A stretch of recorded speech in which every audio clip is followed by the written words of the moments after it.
Halo semuanya, selamat datang kembali. Hari ini kita bakal menyelam ke salah satu pilar paling penting di dunia keuangan global.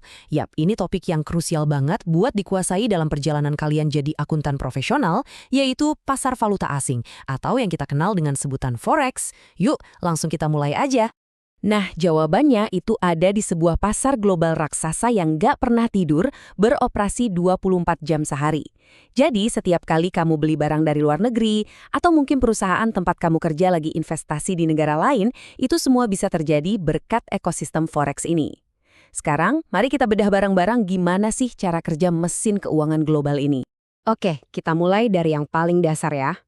Di bagian pertama ini, kita akan jawab dua pertanyaan fundamental. Apa sih sebenarnya pasar forex itu? Dan kenapa perannya bisa sepenting itu buat ekonomi dunia? Ini fondasinya, jadi kita harus benar-benar paham dari akarnya. Jadi, coba deh buang jauh-jauh bayangan lantai bursa yang super rame kayak di pasar saham. Pasar forex itu beda.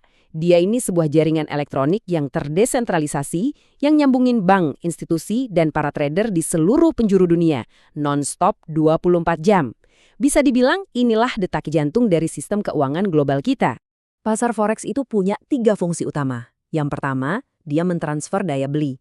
Gampangnya, ini yang memungkinkan kita nuker rupiah ke dolar buat perdagangan internasional.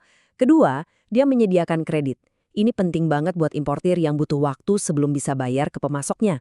Dan yang ketiga, nah ini yang paling krusial buat seorang akuntan, yaitu fungsi lindung nilai atau hedging. Ini adalah alat buat melindungi perusahaan dari resiko fluktuasi kurs yang bisa merugikan. Oke, setelah kita paham apa dan mengapanya, sekarang waktunya kita kenalan sama para pemain utamanya. Siapa aja sih yang sebenarnya menggerakkan triliunan dolar setiap hari di pasar ini? Penting banget loh buat tahu peran mereka masing-masing. Biar gampang, bayanginnya gini deh. Pasar antar bank itu ibarat pasar grosir.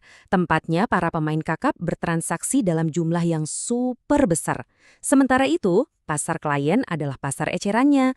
Tempat kita-kita ini sebagai individu atau perusahaan kecil berpartisipasi, entah itu buat liburan atau buat bayar tagihan impor. Setiap pemain di sini punya tujuan yang beda-beda. Dealer, mereka cari untung dari selisih harga jual dan beli. Perusahaan dan individu, ya butuh falas buat urusan bisnis. Ada juga spekulator yang kerjaannya bertaruh pada naik turunnya harga. Dan yang terakhir, bank sentral. Mereka masuk ke pasar bukan buat cari untung, tapi buat menstabilkan mata uang negaranya. Paham motif mereka, ini kunci buat nganalisis pasar. Oke, kita udah kenal siapa aja pemainnya. Terus gimana cara mereka bertransaksi? Nah, ngertiin jenis-jenis transaksi ini tuh fundamental banget, apalagi buat materi ujian kalian nanti. Perhatiin baik-baik ya. Ini nih yang paling dasar, namanya transaksi spot. Simpelnya, kamu setuju harga hari ini, tapi serah terima uangnya baru terjadi 2 hari kerja kemudian. Inilah yang biasa disebut penyelesaian T+2. Sebagian besar transaksi falas harian itu pakai mekanisme ini. Nah, kalau yang ini adalah alat manajemen resiko yang penting banget. Coba bayangin seorang importir yang harus bayar 1 juta dolar dalam waktu 3 bulan. Dengan transaksi forward, dia bisa mengunci kurs hari ini. Jadi dia bisa tidur nyenyak, nggak perlu pusing mikirin kalau tiba-tiba dolar menguat drastis. Selanjutnya ada transaksi swap. Ini pada dasarnya adalah gabungan dari 2 transaksi. Misalnya, kamu jual dolar hari ini lewat transaksi spot. Dan di saat yang bersamaan, kamu juga setuju buat beli lagi dolar itu dalam 30 hari lewat transaksi forward. Ini bukan spekulasi ya, tapi ini alat canggih yang dipakai institusi besar buat ngelola likuiditas dan arus kas mereka dalam mata uang yang berbeda. Biar kebayang segede apa pasar ini, lihat deh angka di slide. 1,9 triliun dolar. Dan itu setiap hari. Perlu diingat loh, ini data tahun 2004. Sekarang, wah, volumenya udah jauh lebih besar lagi. Ini nunjukin betapa liquid dan masifnya pasar valuta asing. Oke, kita udah tahu siapa pemainnya dan jenis transaksinya. Sekarang, yuk kita pelajari bahasa mereka. Gimana sih cara harga mata uang itu dikutip? Ini bagian yang agak teknis, tapi wajib banget buat dikuasai. Jadi, ada 2 cara utama buat mengutip harga terhadap dolar AS. American Terms itu nunjukin harga 1 dolar dalam mata uang lain. Contohnya ya, Rp16.000 per dolar. Sebaliknya, European Terms yang biasa dipakai buat mata uang utama kayak euro dan pound itu nunjukin harga 1 unit mata uang asing dalam dolar. Misalnya 1,25 dolar per euro. Ini murni cuma konvensi pasar aja. Nah, poin pentingnya di sini adalah perspektifnya itu tergantung dari mana kamu berasal. Buat kita yang di Indonesia, Rp16.000 per dolar itu adalah kuotasi langsung. Tapi buat orang Amerika, itu justru kuotasi tidak langsung.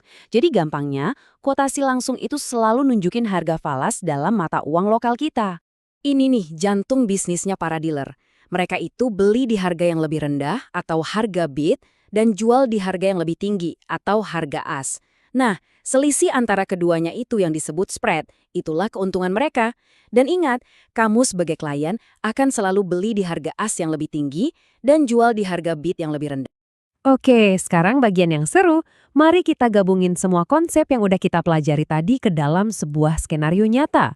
Di bagian ini, kita bakal lihat gimana para trader yang jeli bisa nemuin keuntungan tanpa resiko dari inefisiensi pasar. Ini contoh klasik yang sering banget keluar di ujian loh. Coba bayangin, kamu seorang trader. Terus di layar monitor, kamu lihat 3 kuotasi ini dari 3 bank yang berbeda secara bersamaan. Kayaknya ada yang aneh di sini. Coba deh perhatiin baik-baik. Kamu lihat nggak? Ada potensi ketidakkonsistenan harga di sini. Nah, ini dia kuncinya.